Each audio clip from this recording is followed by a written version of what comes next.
کاک حەمەد لێر و کاک فەریدون عەبدوون باتنتان بۆ ئەڵمانیا و بە دەنگ دەعوەتەکەمانەوە هاتن شادمانی پێبەخشیم هەرەوەش بوو وای لێکردم بڕیاری ئەوە بم کە لە جەنجاڵستانی بەرلینە نەمێنینەوە بەڵکە پێکەوە کۆڕێکی داخراوی چەند ڕۆژیمان هەبێ و دەربارەی کۆمەڵێک گرفت کە هەموومان نەگرێتەوە کە وەک ئێوە زانن ماوەیەکی دوور و درێژە ئێمە ومانان پێوەی خەریکین لەبەرەوە هاتووینەتە جێگایەک کە پێی ئەڵێن ئۆبە ڤیزن تال وەک لە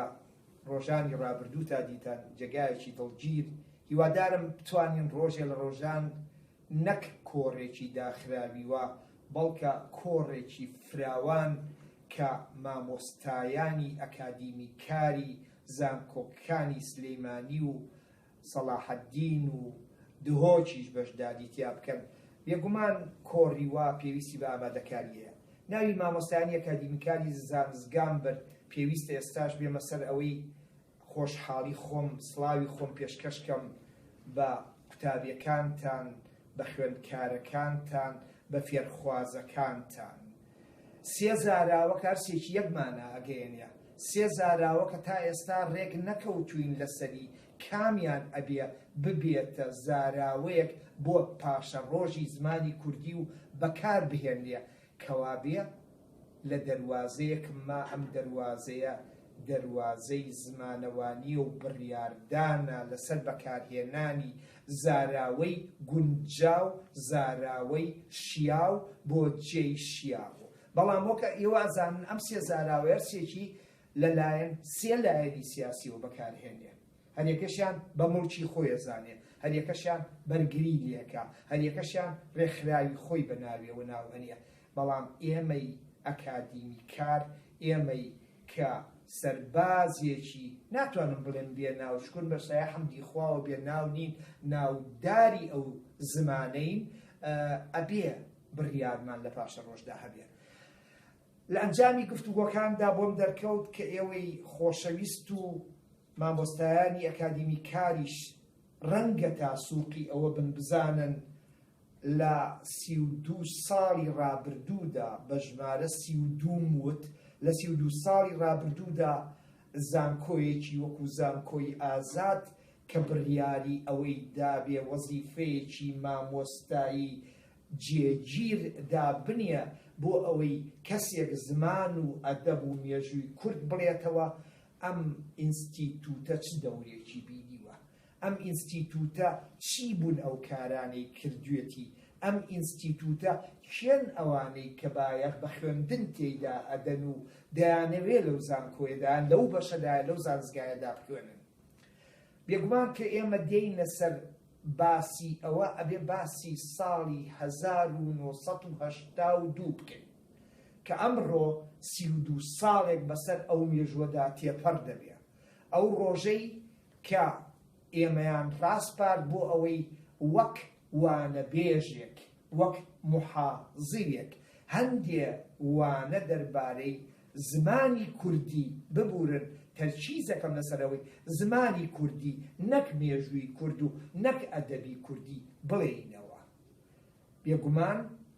ئەو وانە بێژانە دیاریکراو بوون کەسێک هەبوو پێش ئێمە زمانی کوردی وتوتەوە بەس تەنیا زمانی کوردی تکایە زمانی کوردی مەبەستم لەوەیە فێرکردنی زمانەکە باسی زمانەکە کەوا بێمە لە ساڵی 1982دا وەک وانە بێژێک لە بەشێکدا دەستمان بەکارکردن کرد ئەم بەشە پێی ئەوترا بەشی زمانە ئێرانیەکان بێگومان ڕەنگە ئێوە وەکو ئەکادیمیکارێک بزانن کە زانزگا لە سەروویەوەیەوە دوای کۆمەڵێک کۆلێجیش تکایە دان بەوشەی کۆلێجە هەنێم حەزەکەم ئەبوشەی کۆلێجە جێگای خۆی بگرێ و ئەو زاراوە بێگانانەی تر ئەوەندە بەکار نەهێنرێ چونکە ڕەنگە کۆلێج کونجاوتر بێ لە زاراوەکانی تر تەنیا وەکو تێبینیەکی کورد کۆمەڵێک کۆلێج بۆ نمونە لەو کۆلێجەی ئێمە بەشی زمانە سامی و سامیەکان هەیە بەشی زمانە سامیەکانیش بەشی زمانە سامیەکان و بەشی زمانی عەرەبی ئەکرێتەوە. بۆ نمونە بەشێکەیە بە ناوی زانستی ئیسلامەوانیەوە، بۆ نمونە بەشێک هەیە پێوتێ بەشی زمانە یابانیەکە، بەشێکی تر هەیە پێوتێ بەشی زمانە بەو شێوەیە و زمانی تورکی بەشی زمانی تورکی بەشی زمانە ئێرانیەکان. کاڵین بەشی زمانە ئێرانیەکان یەکگومان زمانە ئێرانیەکان بریتین لە سێ بەش. یەکەمیان زمانە ئێرانیە کۆنەکان، دووەمیان زمانە ئێرانیە ناوەڕاستەکان، سێهەمیان زمانە ئێرانیە تازەکان. کاڵین زمانە ئێرانیە کۆنەکان مەبەستمان لەو زمانانەیە کە گفتوگۆ و بەرهەمی پێنووسراوە تا سەدەی سێهەمی دوای زاین. مەبەستمان کە باسی زمانە ئێرانیە ناوەڕاستەکانەکەی مەبەستمان لەو زمانە ئێرانیانەیە کە لە سەدەی سێهەمی دوای زاینەوە تا هاتنی ئاینی ئیسلام واتە سەدەی حەوتەمی زاینی بەرهەمی پێنووسرا و کۆمەڵێک زمانن، نەک تەنیا زمانێک. زمانێ لەم زمانانە بۆ ئێمەی کورد زۆر گرنگە کە بەداخەوە ناونراوە زمانی فارسی ناوەڕاست، چونکە ئەم زمانی فارسی ناوەڕاستە لەگەلێ لایەنەوە بە تایبەتی لەلایەنی مۆرفۆلۆژی، لەلایەنی سینتاکسەوە دزی کاتی لەگەڵ زمانی کوردیە هەیە. ئەمە وا گەیەنێت کە کارێکی زۆر باشە بێ ڕۆژێ لە ڕۆژان ئەگەر ئێمەزان کە زانستکاران پێ بگەینین و توانای ئەویان هەبێت لێکۆڵینەوەی لەو بارەوە بکەن. دوایینە سەر زمانە ئێرانیە تازەکان ئەوەی کە لەو بەشەی ئێمەدا دەخوێنێت لە ڕووی زمانی ئێرانیە تازەکانەوە دوو زمانی ئێرانی تازەیە کە یەکێکیان فارسی و ئەوی تریان کوردیە، کەوا بێسا هات بەسەر مەبەستەکان. لەو بەشە کە بەشی زمانی ئێرانیەکانە قورساییەک هەیە کە پێی ئەوتێ دیراساتی کوردی، ئێمە ناومان ناوە خوێندنی کوردی، کەوا بێ وشەی خوێندن کە بەکارهێنین بە مانای دیراسات بەکارهێنین. بۆ ئاگاداریتان ئەم وشەیە تۆفیق وهبی لە فەرهەنگەکەیە کە لە ساڵی 1968دا بە کوردی و ئینگلیزی بڵاوی کردوەوە، ئەو وشەی وەکو ستەدی جێگیر کردووە کەوا بێ ئێمە ئەتوانین وشەی خوێندن بە مەبەستی دیراسات بەکاربێنین، کەوا بێ ئەم کارەمان بەو شێوەیە. وەکوتم لە 2 ساڵی یەکەماواتە لە ساڵی 1982 تا ساڵی 1984 ئێمە وانە بێژ بووین لەو بەشەدا. وانەکانیشمان بریتی بوون تەنیا لەوەی زمانی کوردی. هێشتا لەم ماوەیەدا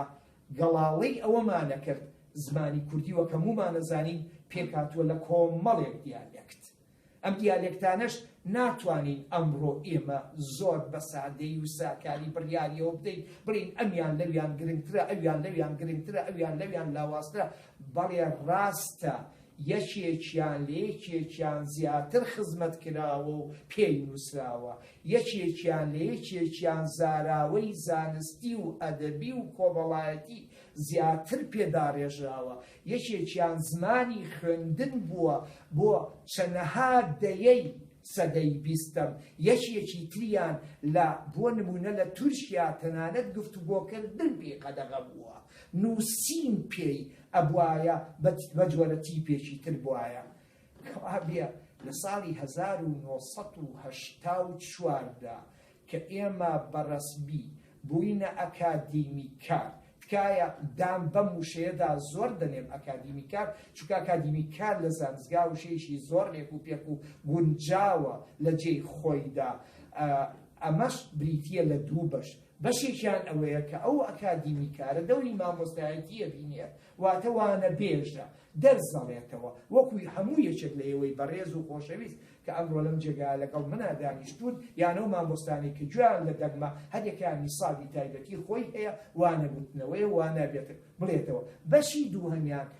بریتیە لە لێتۆژینەوەی زانستی دەربارەی ئەو کارانەی کە ئەیکەیت. ئەم لێتۆژینەوە زانستیە ئەبێ بەردەوامی هەبێت، ئەبێ بەردەوامی هەبێت لە پاڵکارەکاندا بۆ ئەوەی تۆ وەکو ئەکادیمیکارێک لە دەرەوەی زانکۆ و لە ناو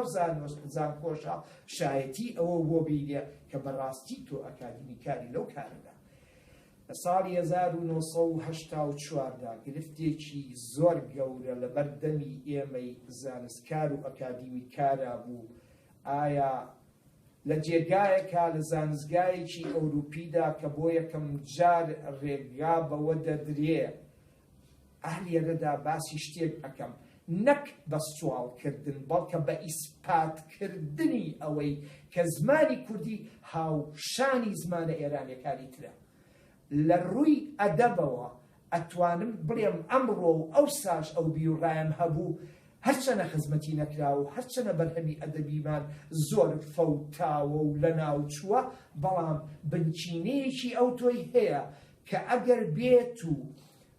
بە شێوەیەکی زانستی پێشکەش بکرێ بە جێگا زانستیەکان جێگا و ڕێگای خۆی بۆ دیاری بکرێ کە بەداخەوە تا ئەو کاتە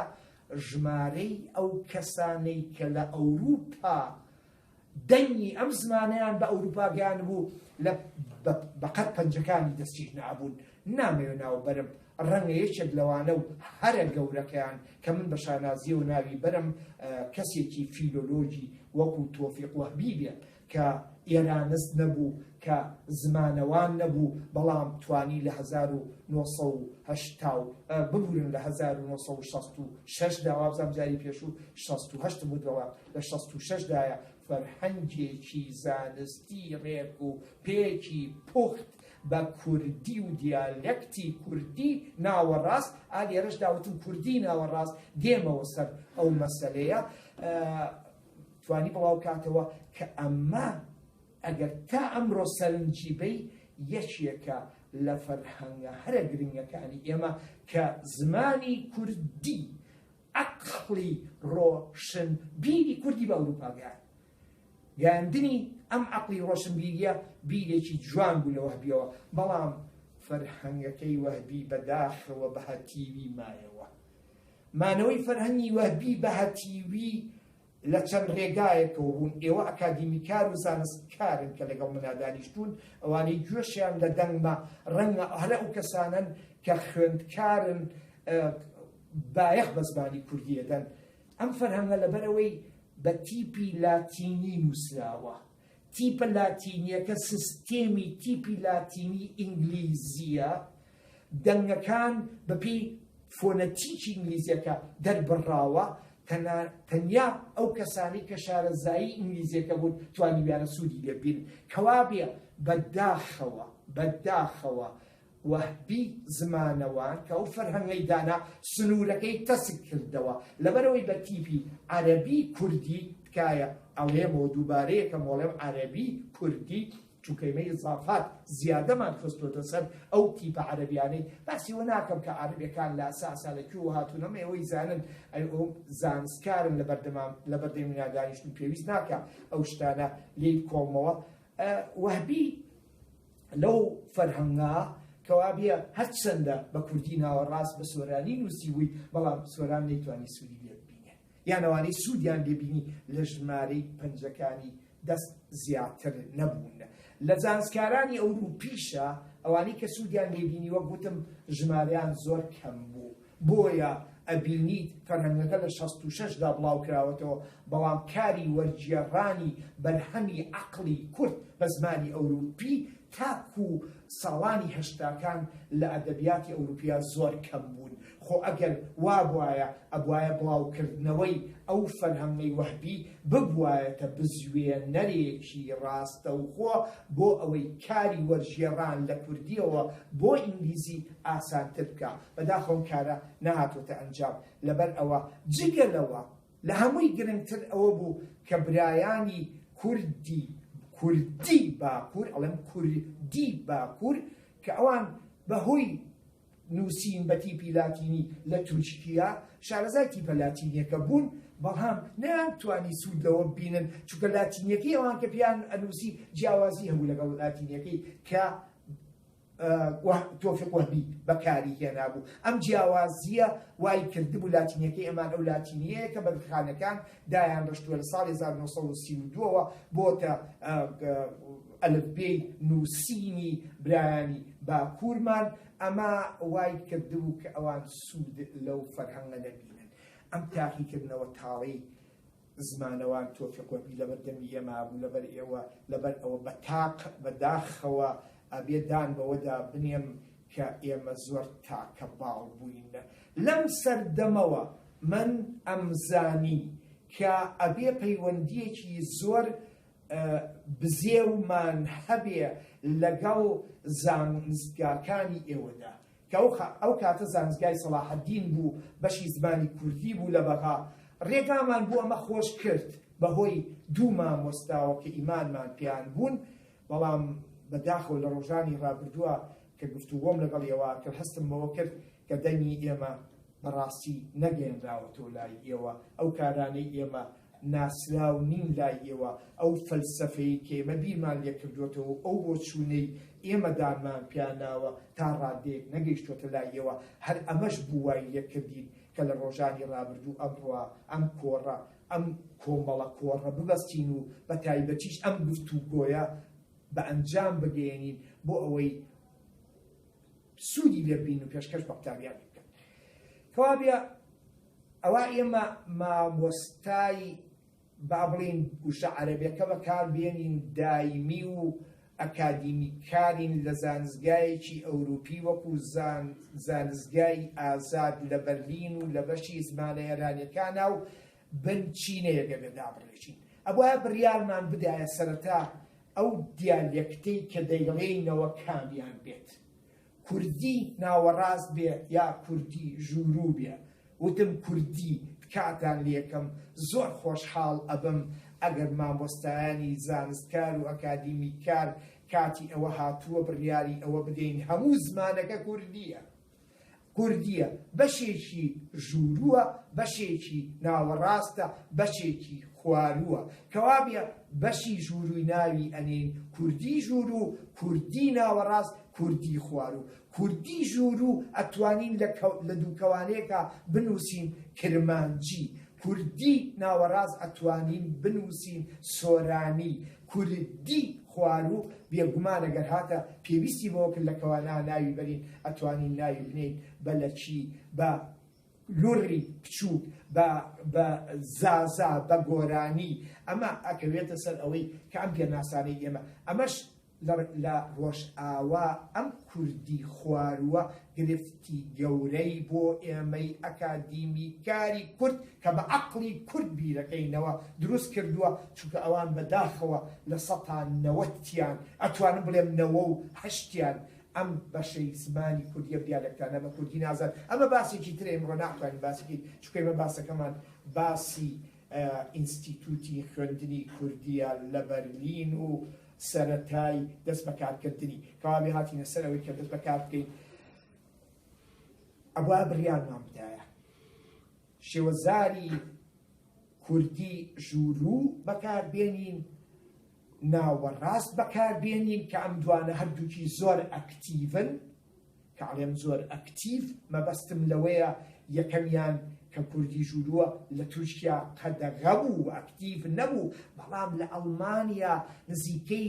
زیاد لە 500,000 بۆ 700,000 کوردی باکوور هەبوون کە وەکو کرێکار لە ساڵانی 60ەکانە ڕویان لە ئەڵمانیا کردبوو ئەوان لە ئەڵمانیا بەداخەوە وەک هاوڵاتی تورک ئەناسران بەڵام بزوتنەوەی سیاسی کەوتووە ناویانەوە هەرچەنە بەداخەوە زۆربەی زۆریان کوردیەکان با بڵین کرمانجەکان بەباشی نازانی بەڵام هەستی نەتەوایەتیان تیا بوژابەوە ئێمەی ئەکادیمیکاریش کە ئەو ڕێگایەمان پێگیرا بوو ئەبوایە بیرمان لەوان کردایەتەوە نە ئەبوو ئەوان فەرامۆشکەین باری دووهەمیان کوردی ناوەڕاست بوو کە لە ساڵانی 1970ەوە لە قوتابخانەکانەوە پێویست ناکە لای ئێوە باسی بکەم لای خۆمان خوێنرا بوو سەرەتای هەبوو ئێمە خۆمان بەو شێوە زمانە پەروەردەکرا بووین فیزیای پێنووسرا بوو چیمیای پێنووسرا بوو وانە زانستیەکان ماتەماتیکی پێنووسرا بوو ئەمە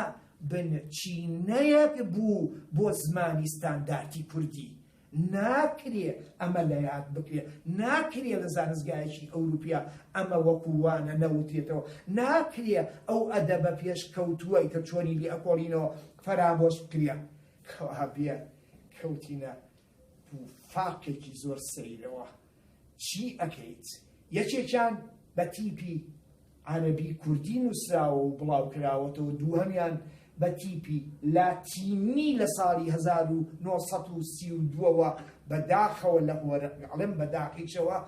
حەزم ئەکرد ئەم شێوە زمانەش هەر بە تیپە عەرەبیەکە بمایەتەوە چونکە بەرهەمە کلاسیکەکانی پێش ساڵانی 1932 بە تیپی عەرەبی نووسراون و هەر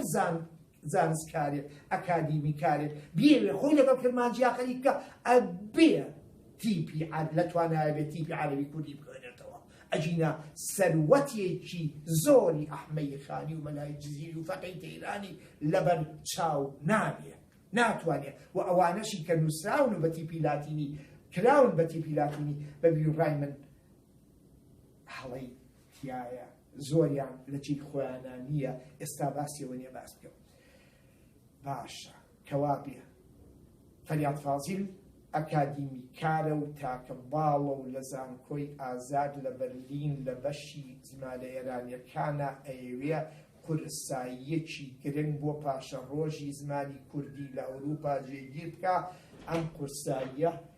قورساییە بە چ جۆرێک ئەبێ و چی ئەبێ وانەکان چۆن دەست پێ ئەەکەن بڕیارماندا کە هەردوو دیالێکتەکەی زمانی کوردی بڵێینەوە واتە وەک یەک زمان بەڵام دیالێکتی کرمانجی و دیالێکتی سۆرانی بڵێینەوە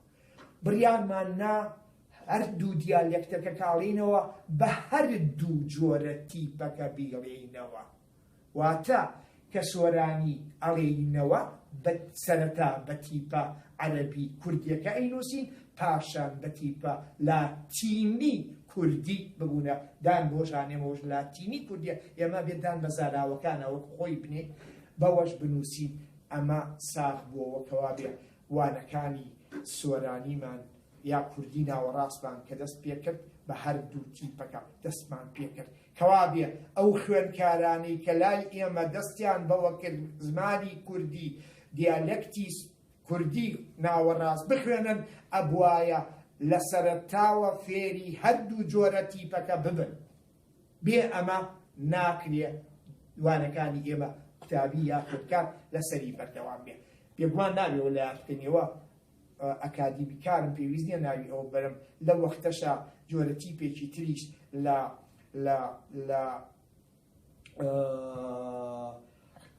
لە کۆمارەکانی ئەوسای سۆڤێتا لە ئەرمەنستان و لە ئازەربایجان بەکار بوو بۆ نووسینی کوردی ئەویش تیپی کلیلی کوردی بوو کە پێی ئەنووسرا بێگومان ئێستا خۆشحاڵین بەوەی کە ئەمڕۆ لەم کاتاکە گفتوگۆ لەگەڵ ئێوەکەین زیاتر هەر ئەو دوو جۆرە تیپە عەرەبی کوردی لاتینی کوردیە بەکارهێندێ و تیپە کلیلیەکە لەلایەن برایانی ئەو کۆمارانەی ئەوسای سۆڤێتەوە کراوە بە تیپە لاتینیەکە ئەمە بڕیاری یەکەم کەوا بێ بڕیاری یەکەممان ئەوە بوو هەردوو دیالێکتەکە بڵێنەوە ئەمە هەموو وەرزێک وانەیەک بۆ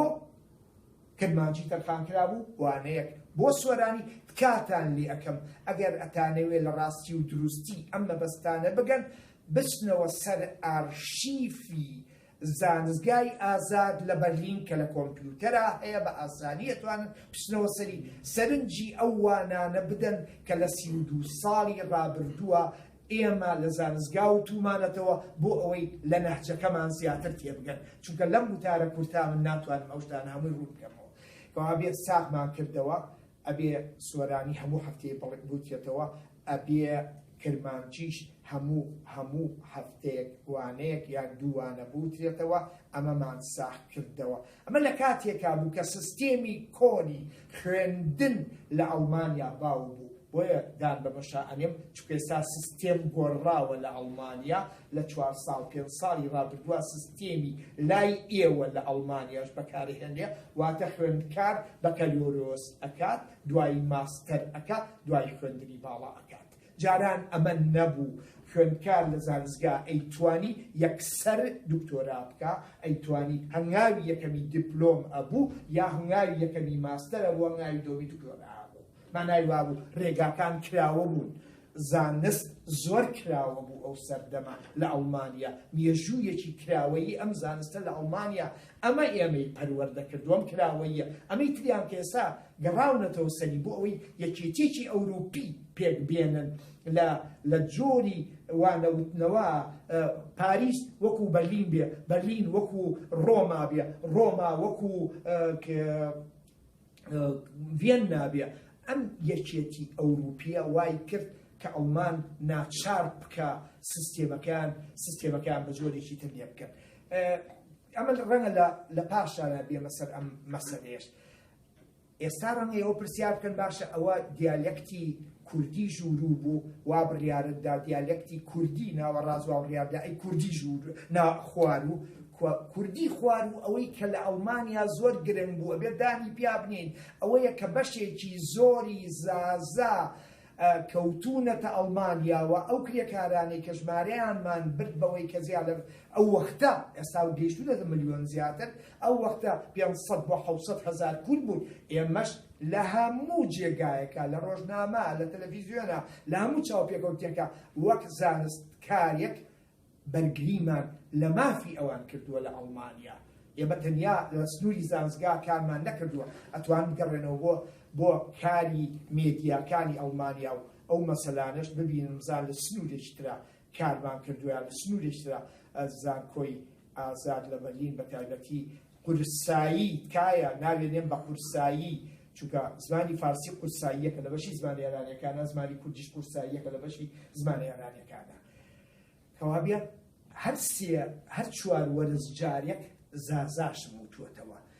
ئەگەر پتانەوێت لە ڕاستی وتنەوەی کوردی خوارو تێبگەن تکایە سەرنجێکی وانەکانی وەرزی هاوینەی ئەم ساڵی من بەن سەرنجەدەن چوار وانە 5 وانم پێشکەش کردووە یەکێکیان تێکستە کۆنەکانی کوردی خوارووە یەکێکیان کرمانجیە یەکێکیان سۆرانیە وانەیەکە دەربارەی مێژووی دەستوری زمانی کوردی وانەیەکیشە دەربارەی کەمە نەتەوایەتی و ئاینیەکان لە کوردستانە نەک کورد دابنێن بە کەمە نەتەوایەتی بەڵکە باسی ئەو کەمە نەتەوایەتیە ئاینی و کەمە نەتەوایەتی و ئاینیانە ئەەکەم کە لە کوردستان هاچین بۆ نمونە برا مەسیحەکانمان بۆ نمونە برا یەزیدیەکانمان کە ئاینین بەشە ئاینین ئەوانی تر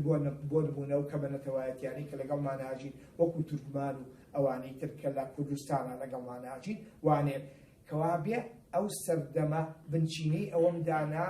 کە ئەبێ ئەم بەشە بەشی خوێندنی کوردی بێ بەشی خوێندنی کوردی یعنی کە ئێمە باسیەوەم نەکرد لەو سەردەمەدا اختصاصمان دیالێکتەکانی زمانی کوردی بوو هەر ئەمەش بوو وای لێکردین بایەخێکی گرنگ بین بە دیالێکتۆلۆژی کەوابێ لە بەشی زمانی ئێرانیەکانە کە دەستمان بە خوێندن کرد بێجگە لەوەی کە زمانی ئێرانیە کۆنەکانمان خوێن و زمانی ئێرانیە ناوەڕاستەکانمان خوێن و هاتینە سەر ئەوەی کە دیالێکت ئەو لێکۆڵینەوانەی کە ئەیکەین لێکۆڵینەوەکانمان لە سنووری دیالێکتۆلۆژی زمانی کوردیا بێت ئەمە بوو وای لێکردین کە باید بە هەموو دیالێکتەکان بین و بێگومان ئیتر نەخشەیەک بۆ خۆمان بکێشین پاشە ڕۆژ بەرەوە کوێ کەوا بێ خوێندنی کوردی بە بنچینەیەکی لێکدراوی ڕێک و پێکەوە چاوی بە هەموو ئەو مەبەستانەدا گێڕا ئەوە بوو گرفتی تیپەکانمان چارەسەر کرد بەوەی کە ئەبێ هەردوو جۆرە تیپەکە بوتێتەوە گرفتی دیالێکتەکانمان بەوە چارەسەر کرد کە دیالێکتەکان یەکێکیان زیاتر یەکێکیان کەمتر بڵێت بوتێتەوە گرفتیەوەمان چارەسەر کرد کە بێمێژووی زمان بوتێتەوە وەگوانە گرفتیەوەشمان چارەسەر کرد هەموو وەرزێک وەرز بریتێ بە 6 مانگ لە ساڵەکە کە خوێندن دوو وەرزی هەیە وەرزی زستانە و وەرزی هاوینە هەموو وەرزێک پێویستە ئێمە وانەیەکی مێژووی کوردیمان هەبێ هەر ئەمەشە وای لێکردوون ئەگەر سەرنجی کارتەکانمان بەن لەسەری نووسراوە فەریاد فازیل مامۆستای زمان ئەدەب مێژووی کورد لە زانستگای ئازاد لە بەرلین ئەمە وەک ئەکادیمیکارێک لەوە هاتووە کە کە ئێمە هاتین چاوێکمان بەڕابردووی دیراساتی کوردیدا لە ئەڵمانیا بە تایبەتی خشاندەوە چونکە خوێندکار کە دەهات پێویستی بە سەرچاوە بوو. سەرچاوەکانیش ئاشکرایە لە ئێوە چەند کتێبێکی دیاریکراو هەبوون. ئەم کتێبانە لەلایەن ڕۆژهەڵاتناسەکانەوە یان لەلایەن ئێرانستێکەوە نووسرابوون لەسەر کورد. ئەمانە نەدەکران بە بیرروڕای من و ئامادەم لە کۆڕێکا لە جێگایەکە بە شیکاریەوە باسی ئەو کارانە بکەم، نەدەکرا ئەمانە بکرێنە سەرچاوەی زانستی تاقانە بۆ وتنەوەی وانەکانی ئێمە لە زانکۆی ئازاد لە بەرلین. کەوا بێ وایە بیرمان لەو کردایەتەوە ئەبێ لە لێکۆڵینەوەکانمانە ڕێگایەکدا بنین بۆ ئەوەی یەک کە بەلای منەوە زۆر زۆر گرنگە تۆ ناتوانی زمانێک بڵێیتەوە و خەڵکی پێ فێر بکەیت ئەگەر بێت و فەرهەنگێ بەو زمانە نەبێت. تا ئەو ڕۆژە ببورن ئێمەوە گوتمان ئەو فەرهەنگانەی کە هەمان بوون من لە نرخی کەسیان کەم ناکەمەوە، بەڵام فەرهەنگی زانستی بە مانای لێکسیکۆلۆجی فەرهەنگی زانستی نەبوون ئەوەی وەتبی لێ دەرکەن. بێگومانە و پرسیارە ڕەنگە یەکسەر لەبەرەوەی بەداخۆ لەبەر دەبتانە ئامادەنیم مامۆستاکانتان ڕەنگە پرسیارەم لێ بکەن مەبەستن لە چیە لە لێکسیکۆلۆژی. لە فەرهەنگ نووسیە ئەبێ مۆرفۆلۆجی لەبەر چاو بگیرێ. بۆ نمونە کە تۆ کردارێک ئەنووسی چاو جێگەنووسی ئەبێ لە تەنیشتیەوە بنووسی ئەم کردارە تێپەڕەیە تێناپەڕ. ئەمە پێویستە. دووهەمینیان ئەبێ لە تەنیشتیەوە لە دوو کەوانە بنووسیت ڕەجی ئەم کردارە بۆ دەمی ئێستا چییە. سێهەمینیان زمانی کوردی بەختیارە بەوەی کە پێویست ناکە ڕەجی کرداری ڕابردووی بۆ بنووسی چونکە بەلابردنی نونی چاوک ڕەجی ڕابردوو پێک دێ. ئەمە بەلابردنی کۆتاییەکە پێک دێکەوە بێ یاسایەکی یەک ژەمی هەیە پێویست بەوە ناکە. ئەمە بەو شێوەیە کەوا بێت تۆ ئەبێ ئەوەی کە گرنگە لە ڕووی مۆرفۆلۆژیەوە ئەبێ ئەوەی کە ئێوە پێی ئەڵێن ئەدات ئێمە بە ناوی ئادیەکتیڤ ئادڤێرب یاخو پێپۆزیشنەوە ناومان بردەوە ئەبێ ئەمانە لە فەرهەنگا جێگایان بکرێتەوە. ئەگەر ئەمەیتیان نەبوو ئەوە ئەو فەرهەنگە وشەدانە وشەی تیا کۆکراوەتەوە. لێرا پێویستە باسی فەرهەنگەکەی هەژار بووکریانی بکەم. نورانی بێگۆڕی ئەو خۆی ناوی ناوە هەمبانە بۆرینە. مانای وایە هەمبانەیەکی لە بن باخەڵا بووە لە هەر جێگایە گۆشەیەکی بیست هی ئاخنیوە. خۆ ئەگەر لە ڕووی زانستیشەوە من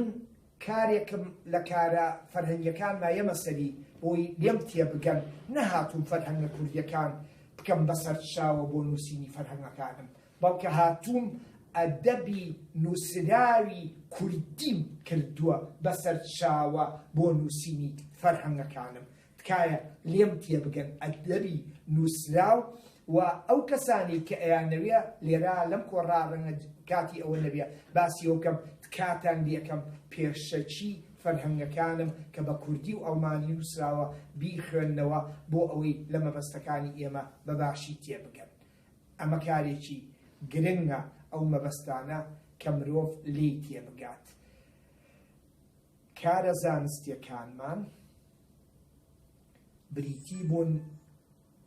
زانستیەکانمان بریتی بوون لەوەی کە دەبوو فەرهەنگ بنووسین،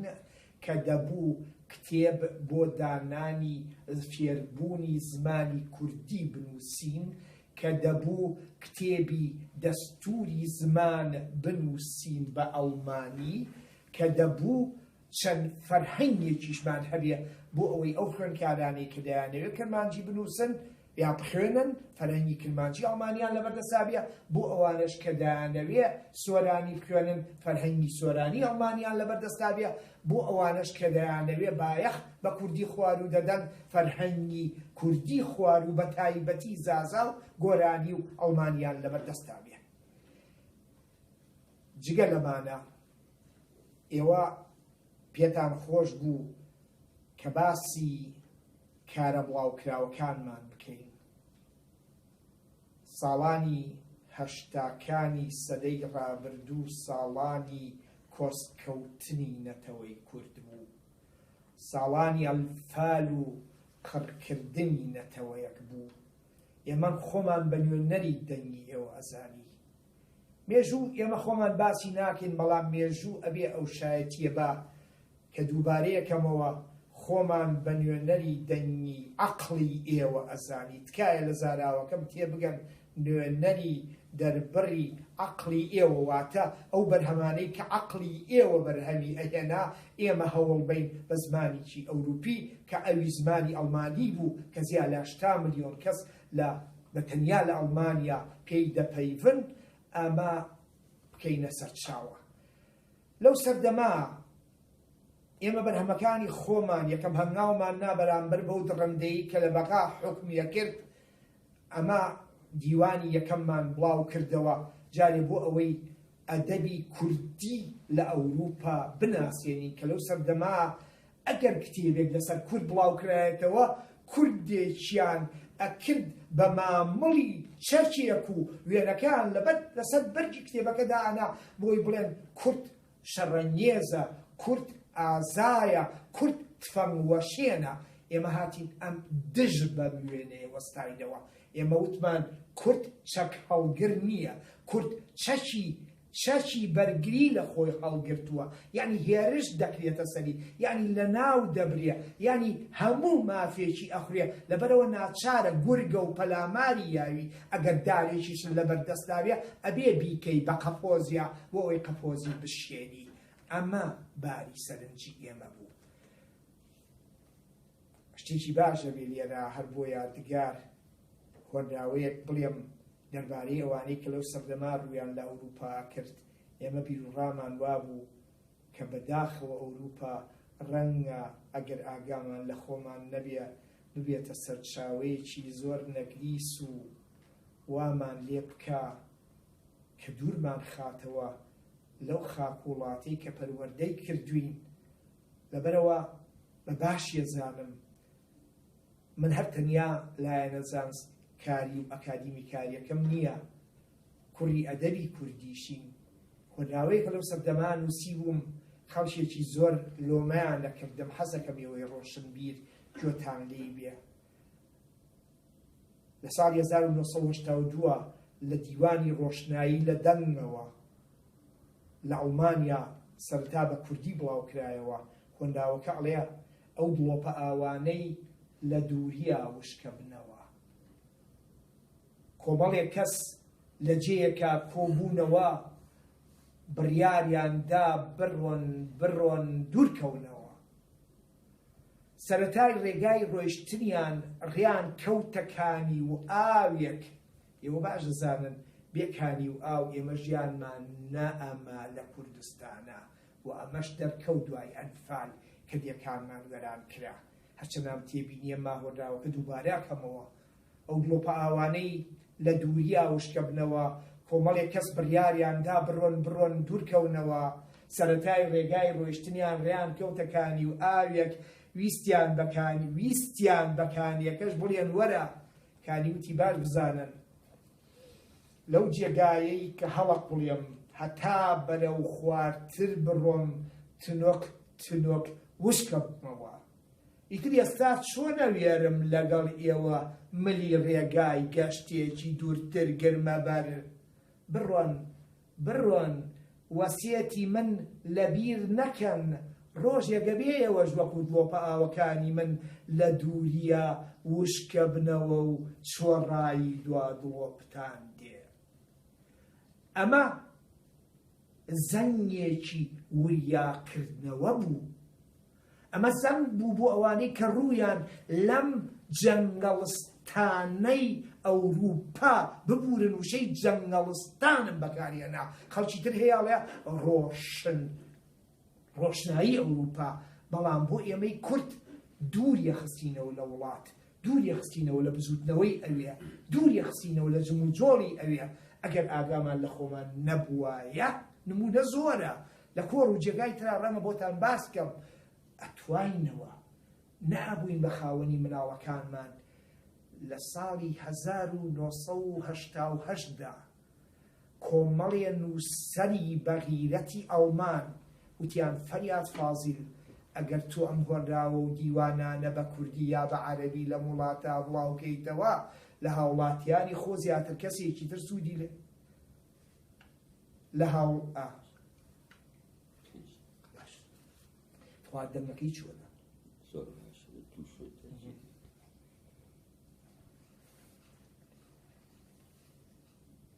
سیستێمەکەی باشە ئەوەی کەیوەتانێ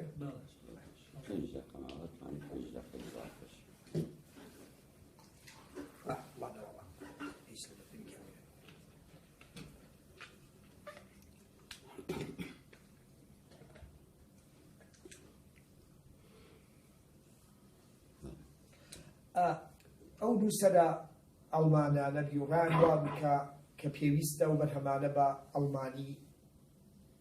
بگەێنێ بەرهەمەکانیش بەرهەمی بروسکەین چیرۆکی نەتەوەیەکی زۆر لێکراوە جێڕنەوە تکایە سەرنجی ئەو دیوانانە بن لە ساڵی 1970دا بەختیار بووم کە ئەو دەنگە زوڵاڵەی ئەدەبی نوێی کوردی کە خۆم بە نوێنەری ئەزانی بە زمانی ئەوروپی بە زمانێکی ئەوروپی بە کوردی و ئەڵمانی بڵاوم کردەوە بۆیە بە کوردی و ئەڵمانی بڵاوم کردەوە بۆ ئەوەی برا کوردەکانیش توانای سوود لێبینیان هەبێ ئەڵمانێکی جەگەرویستی لە مۆسیقای دەنگە کوردیەکە تێبگا بتوانێ بە تیپە لاتینیەکە بیخوێنێتەوە پاشان ئەم دیوانە تا ئێستا 4 جار چاپ کراوەتەوە کە خەڵک بەلایەنەوە زۆر سەیرە تا ئێستا زیان لە 8,000 نوسخەی لێ کەوتووەتە بازارەوە فرۆشراوە یا بە دیاری پێشکەش کراوە ئەمە وای لێکردین بیر لەوە بکەینەوە کارە فەرهەنگیەکانمان وەکو وتم بنچینەیەکمان دانا بۆ نووسینی فەرهەنگێک بە کرمانجی ئەڵمانی لێکۆڵینەوە دەربارەی ئەدەبی نووسراوی کرمانجی واتە مەلای جزیری ئەحمەی خانی عەلی حەریری تا ئەگەیتە نووسەرانی لە پێشەکی فەرهەنگی کرمانجی ئەڵمانیابی خوێندنەوە تا ئەگەیتە نووسەرانی ساڵحی سوی و ئەمر و زەیدی لای خۆمان لە ساڵانی 60ەکان و 70ەکانی کوردستانی عێراقا یا سوودبینین لە بەرهەمی نووسەرانی کوردی باکووری وەکو حەمڕەشەشە و چەند کەسێکی ترکە لە پێشەکیەکان ناوم بردوون کەوابێ فەرهەنگەکەم وێنەگرتنەوەی فەرهەنگەکانی بەر لە خۆم نەبوون بەڵکە لێ تۆژینەوەی ئەو شانە بوون کە لە زمانی نووسین و گفتوگۆی کوردیا بەکارهات بوون بۆ نووسینی ئەم فەرهەنگەتکایە لە یادتان نەچێ کە لێکۆڵینەوەی مەیدانیم لە کوردستانی کە ئەمڕۆ ناوی دەنێن بە کوردستانی ڕۆژئاوا لە کوردستانی باکوورە دێ بە دێ شار بە شار پاش ئەوە لە ساڵی 1990دا بۆم گونجا کە لە کوردستانی ئەو بەشەی کە پێی ئەڵێن کوردستانی خواروو دێ بە دێ شار بە شار بگەڕێم زمانی گفتوگۆ و دیالێکتەکانی کوردی کۆبکەمەوە بۆ ئەوەی لە بەرلین لێکۆڵینەوەیان دەربارە بکەم کەوابێ لێکۆڵینەوەکانی من لێکۆڵینەوەیەکی مەیدانی زائیدەن ئەو لێکۆڵینەوە ئەو شانەی کە لە بەرهەمی ئەدەبیە هەر ئەمە شایەتیەوە دەرا ئێوە هەرسێکتان وەکو ئەکادیمیکان لە ڕۆژانی ڕابردوودا چاوتان بەو کتێبخانە گەورەیە کەوتووە کە ئێمە لە ئەوروپا پێکمان هێناوە کە ڕەنگە من باسی ئێمە ناکەم ئێوە کاتان لێکەم باسی بکەن کە چی ئەبینن ئەوانەی کە بینیوتانە ڕەنگە لە کتێبخانەکانی کوردستانە دەست دەکەوێت کە لای ئێمە نوسخەی دانسکەی دەست ئەکەوێت کەوا بێ ئەبووە بڕیاریشمان باە سەرەتا کام فەرهەنگیان بڵاوکەیتەوە گەلێک کەسەر لە خوانەوە بێت بە نەشارەزاییان ڕخنەوە لێگرن ئەڵێن سوپانی ستاندارد لەو کاتەدا شێوە زاری کوردی ناوەڕاست سۆرانی بوو بۆچی فەریاد فازیل هاتوو فەرهەنگی کرمانجی ئەڵمانی بڵاو کردەوە من دەبوایە ئەو کارم بکردایە بۆی هەستی نەتەوایەتی 500,000 تا 700,000 کوردی دانیشتووی ئەڵمانیا بەوە ببوژێنمەوە تکایە ئالێراوەتان لە یاد نەچیە کە منم فەرهەنگ بڵاو کردەوە بە 5 نامەی کوشتنم بۆ هات کە دیارە ئەو جێتە کوێیە کە تەدیدێوانە کردم چۆن کارێکی 35,000 وشەم لە چۆ پیا کرد ئەمەم چۆن دروست کرد تکایە ئاگاداری ئەوەش بن لەو فەرهەنگانە کە من بڵاوم کردوێتەوە کە ژمارەی وشەکانی تا ئێستا ئەگەنە 130,000 وشەکە بۆ یەکەم جار لە زمانی کوردیەوە وەرجێڕاون کراون بە زمانێکی ئەوروپی کراون بە زمانی ئەڵمانی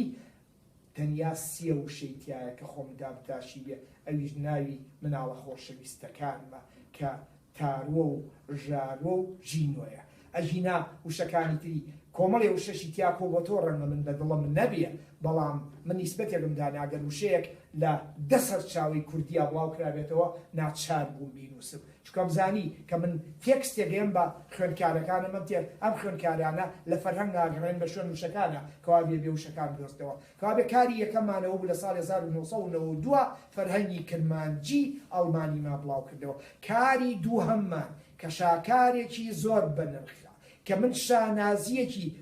فەرهەنگی کرمانجی بێگومان شانازیەکی گەورەی پێوەکەم چونکە ئەگەر کەس نەزانیەوە ئەزانن یەکێکم لەوانەی کە بە کوردی ناوەڕاست بە سۆرانی زمانم دیالێکتم پژاوە بەڵام کارێکی زانستکاری گرنگم لە مێژووی زمانی کوردیا بۆ کرمانجی تۆمار کردووە ئیترمە ناوی ببریان ناوی نەبرێ بەلاوەوە گرنگە کاری دووەم فەرهەنگی سۆرانی کە لەو دەمەوە پێوەی خەریک بوو فەرهەنگی کوردی ناوەڕاست سۆرانیە کە کارێکی زۆر بەنرخە سیستێمەکەی جیاوازی هەیە لەگەڵ کاری 1992 چونکە بەرهەمەکان گەورەتر بوون چونکە بڵاوکرەوەکان زیاتر بوون چونکە نووسەرەکان زۆرتر بوون چونکە ئەدەبەکە فرە لایەن بوو فیزیای پێنووسرا بوو چینای پێنووسرا بوو باتەماتیکی پێنووسرا بوو ئەمانە بۆە هەمووی ڕەچاوکرا جگە لەوە تکایە سەرنجی بن 7,000 وشەی لە خۆی گرتووە جگە لە 7,000 وشەکە ناوی زیاد لە 30 تا 40 شاعیری کوردی تایە کە بۆر هەر شاعیرێکی چیان بەرهەمی ئەدەبیم هێناوەتەوەکو نمونە کە ئەمە خۆی لە خۆیان بۆتە کارێکی ئینسیکلۆپیدی ڕەنگە خەڵک بڵێ باشە ئەمە فەرهەنگە یا تۆ 20,000 پەندی پێشینانی کوردی و نمونەی کوردی تیا کۆ کردوێتەوە تکایە ئەوە لە یادی خۆتان لە یاد مەکەن کاتێک کە من بنچینەم دانا بۆ نووسینی ئەم فەرهەنگانە زمانی کوردی گرفتی لە ناوچوونی هەبوو زمانی کوردی لە تورکیا ئەوە نەبوو کە ئەمڕۆ بەو شێوەیە ئەکتیڤە زمانی کوردی لەوێ گفتوگۆی پێ ناکرایە ناوی بە کوردی ببرایە هەر ئەوە بڵێ زمانی نابڕێ ناوی کوردستان بە خستە بەندیخانەوە ئێمەش بەرگریمان لەوان ئەکرد و خۆمان بە نوێنەری ئەوان ئەزانی کەوا بێ فەرهەنگی سۆرانیش کارێکە لەو کارە گرنگانە کە بڵاومان کردوێتەوە ئێستا ئەوەی بەلاوەوە زۆر گرنگە کە ناوی بەرم من ناتوانم ئێمە زیاد لە 22 کتێبمان بڵاو کردوێتەوە لە هەموو کتێبەکانمانەوەکو سەیرەکەن پێویستی بەوە کردووە کە بە تیپی عەرەبی و کە بە تیپی لاتینی و کە بە وەرجێڕانی ئەڵمانیەکەشی لە تەنیشتی و بڵاومان کردووە بۆ ئەوەی هەموو کوردێک لە هەر جێگایەکی کوردستانەوە بێت بۆ ئەوروپایە پێویستی بە بەکارهێنانی و فەرهەنگانە هەبێ یا با بڵین کارێکی سەردەقشێن بێ بۆ ئەوەی ڕێگا بۆەوە خۆش بکە کورد لە یەک نزیک کاتەوە هاتوین فەرهەنگە کرمانجیەکە بە تیپی لاتینی کوردی نووسراوە لە تەنیشتیەوە بە تیپی عەرەبی کوردی نووسراوە اینجا تەرجومەکەی وەرجێڕانەکەیمان بە ئەڵمانی نووسیوە معنای وایە ئەوەی کە لە کوردستانی باکوورەوەیە کە لاتینی بەهۆی تورکیەکەوە یا بەهۆی کوردی وازانێ ئەتوانێ و فەرهەنگە بەکاربێنێ ئەوەی کە لە ناوچەی بادینانەوەیە بۆ ئێرە لە تەنیشتیەوە بە تیپە عەرەبیەکە بۆی نووسراوە ئەتوانێ بەکاری بێنێ هەروەها لە فەرهەنگە سۆرانیەکەشدا وامان کردووە لەبەرەوەی سەرچاوەی نووسینی سۆرانی بە تیپی عەرەبی کوردیە هاتووی بە تیپە عەرەبی کوردیەکە نووسیمانە تەنیشتیەوە بە تیپە لاتینیەکە نووسیوانە بۆی ڕێخۆشکەرە بێ ڕۆشنبیرانی ئێمە هەوی ئەوە بەناو تیپە لاتینیە ئێمە ئەبێ و سنوورانە تێک شێنین تێکشکانیش بەوە نایەت بە تاقی تەنیا بڵێن ئەبێ زمانەکەمان ئەم زمانە بێتە ستاندار بەڵکە ئەبێ هەوڵیەوە بن لێکترین زیبینەوە بەنامەوە زۆر گرنگە چەند تێبینیەک لە کۆتاییە بدەم ئەویشەوەیە باسی ئەوم کرد کە 22 کتێبێکمان بڵاو کردوێتەوە بە ناوی مەعهەدی دراساتی کوردیەوە بێگومان ئینستیتوتی خوێندنی کوردی دام و دەستگای نەشر و بڵاوکردنەوەشی هەیە یعنی ئێمە خۆمان پشتمان بە هیچ جێگایەکی ئەڵمانی نەبەستووە نەمانویستووە زانستکارێکی ئەوروپی کە بەلای منەوە ئەوانەی کە کوردیان خۆشەویە و ڕۆژهەڵات ناسن بە ژمارە زۆر کەمن و ئاگاتان لێم و 4 جار وتم زۆر کەمن شتیان بۆ نووسیوین مەدح و سەنایان کردوین کەچی لە پڕێکە یەک قپاڵیان کردووە بەسەرمانە ئەو مەدح و سەنایی کە کردوینیان لە ناویان بردووە بۆ نمونە کابرا هاتووەڵێ ناڵێ سۆرانی ناتوانێت بڵێ سۆرانی شێوە زمانێکی دیالێکتی کوردی نییە ناتوانێت بڵێ کرمانجی ئەوە یەغیرەتی ئەوەی نییە چونکە هەموو کورد دەڵێ ئەمە کوردیە و بە کوردی ئەدوێم بەڵکە هاتووە یەکسەر یەک مەقەستیاوە لە کوردی خوار و ئەڵێ زازا کوردی نییە زمانێکی سەربەخۆی ئێرانیە یەک مەقەستیاوە لە هەموو گۆران لە هەورامانی بۆ یاوی بڕیوێتی کە مێژوویەکی دێرینی ئێمە مەولەوی و بێسارانی و ئەمر و زەیدمان هەیە معناوان لە ناو قەوە بێقەی کردوین هەر کەللەمانی بە زیندوێتی هێشتۆتەوە ئەشێوێ ئێمە ناوی بەرین بە گەورە زانستگار کە ئەمە نەهجی ئێمە نییە لە ئەوروپا نەهجی ئێمە ئەوەیە ئەوانە بێگومان بەربەرەکانی ئێمەمانانەکەن من زۆر دڵشادم بە ئاشکرا ئەیڵێم دەسەڵاتی زانستی و ئەکادیمی کاریم لە زانستگار نەبووە نەم ئەتوانی و کارانە شانازی بۆ کەم کەوت دەسەڵاتم هەیە چونکە کە تۆ مامۆستایەکی دایمی بووی لە زانستگارێکە کەس ناتوانێت پێ بڵێ بەری چاو و کلی پێوەیە لە کاتێکا کە تۆ بەواجبی خۆڕی لە کاتێکا کە تۆ وانەکاری خۆ بڵێیتەوە ئیشوکاری زانستی خۆ بکەیت ئیتر بیر و ڕاجیاوازە لەگەڵ مامۆستاکانی ترا ئارزوی خۆتە ئەمەش وڵاتی ئەوە نییە کە تۆ شەڕژنێ و لەگەڵ خەڵکا بکەیت ئەمە وڵاتی ئەوە نییە کە تۆ لە خەڵک ببی بە دوژمن و پێیان بڵێ سەگی پیسی دوژمنی کورد وەکو هەندێک لە هاوڵاتیانەی کەم لەگەڵ هەندێک ڕۆژهەڵات ناسا مشتی وام نەکردووە بەڵکە من بە پێچەوانەوە ئیسپاتێکم بۆی و پێی ئەڵێم بابەتایر کورد بووە بابەتایر بە زمانێک نووسیوەتی زمانی دڵ بووە تەنانەت من ئازەربایجانیم هەبووە خوێندکار بووە لەلام ناوی خوێندکارم بر بەلام و ئەزانم بەلاتانەوە گرنگە کە بزانەوانە چێن کە کوردی خوێنن یەمەوە سەر حسابش ئازەربایجانی بووە مامووان ئەزانین کە ئازەربایجانی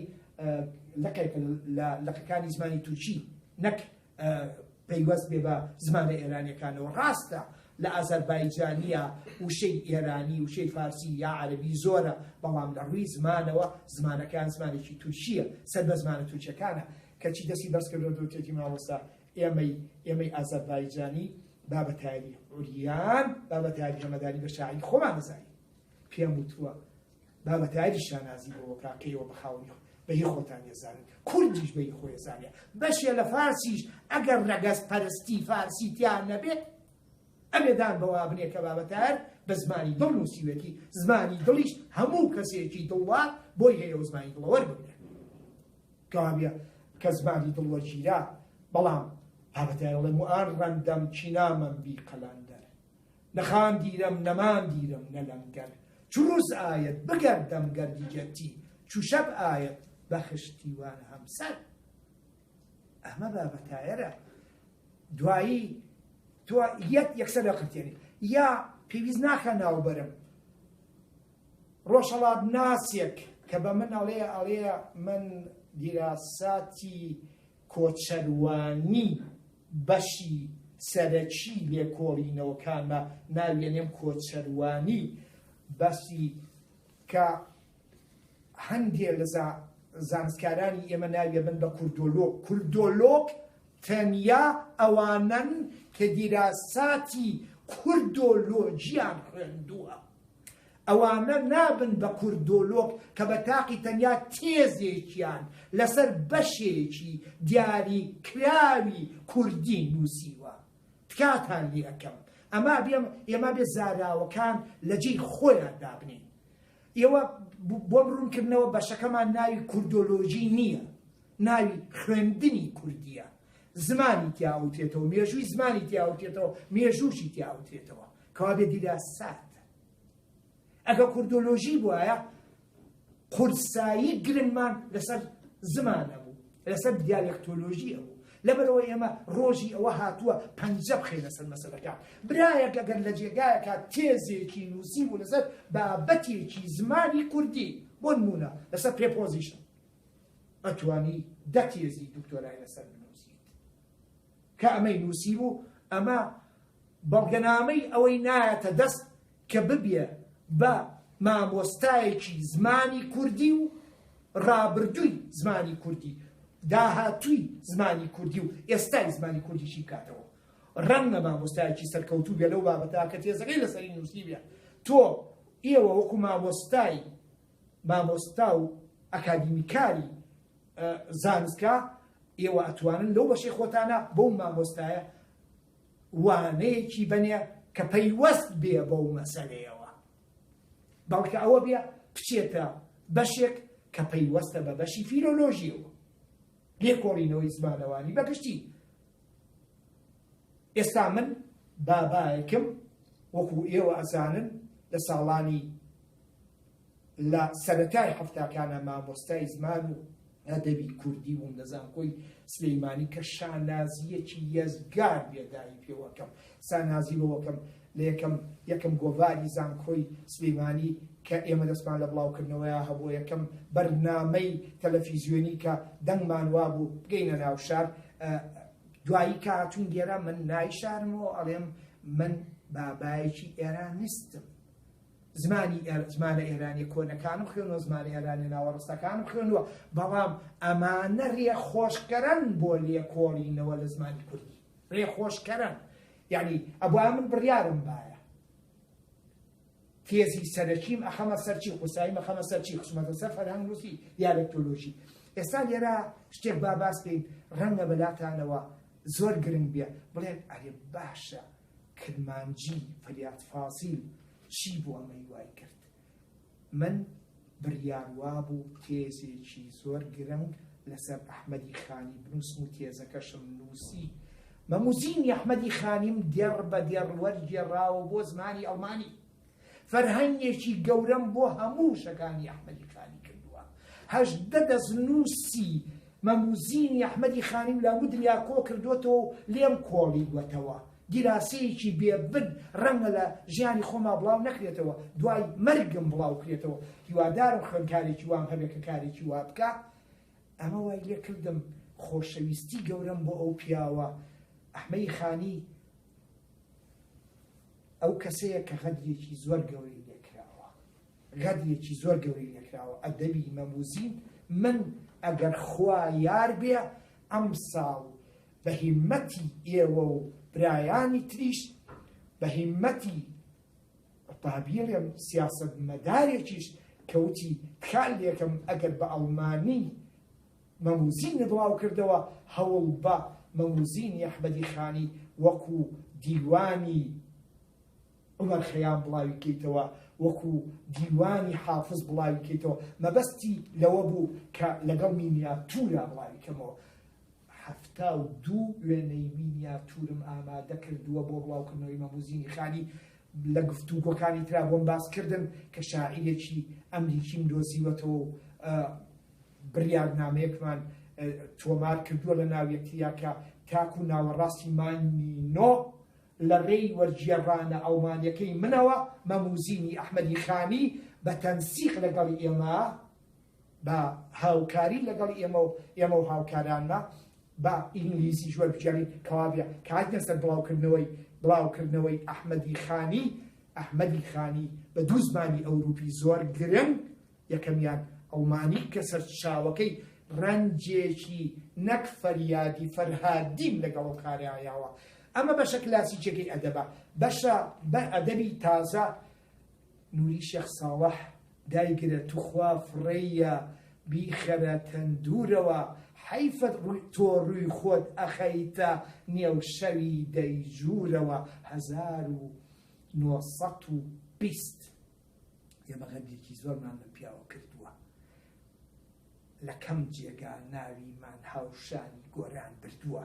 لە گۆران کەم ناکەینەوە ئەگەر بێت و نوری شێخ ساڵحیش بگەینینە ئەو پلەی کە شایستەیەتی تکاتان لێ یەکەم لەبەرەوەی خۆشەویستیم بۆ بەرهەمەکانی نوری و سەردەمی ساڵانی 20 کە هێشتا گۆرانیش ئەو بابەتانەی نەنووسیوە وای لێکردم لەو فەرهەنگی کوردی ناوەڕاستا بینن کە من گەلێ نمونەی